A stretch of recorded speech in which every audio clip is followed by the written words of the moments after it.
հատկապես ծանր վիճակում չէ նաև ներքաղաքական կյանքը, հաշվի առնելով նաև վերջին իրողությունները, երբ կոնկրետ հանրային եւ քաղաքական գործընթաց մեկնարկելու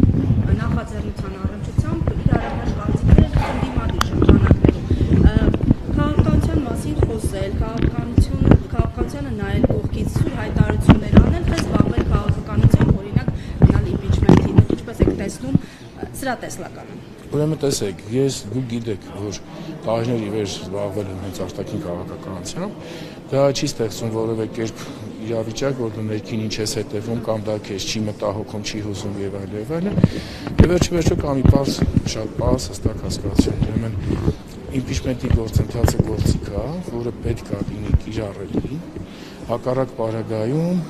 շատ բան հանրության համար կլինի անհասկանալի։ Հիմա ուրիշ հարց չեմ կարծում այսօր դրա հնարավորությունն է, ժամանակն է, օրն է, որ դետալները բացահայտենք,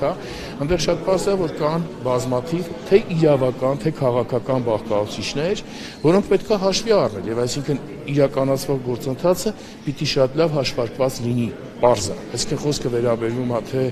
ուրեմն գործընթացի մեկնարկի համար այրեժայինների ապահովմանը, թե խոսքը վերաբերում է հանրային ուրեմն համախմբում եւ որոշակի ճնշում քաղաքական ապահովելուն, թե գործընթացը իր վերջակետին հասցնելուն։ Եվ այստեղ ամենակարևորը, ամենաեականը, ընդդիմադիր թևերի եւ ոչ միայն խորհրդարանական համախմբման եւ նույն օրակարգի շուրջ հանդես գալու հնարավորությունն է։ Եթե մենք դա ունենանք, իշխանության համար իրավիճակը շատ ավելի բարդ կլինի։ Բայց ցավոք այս պահին մենք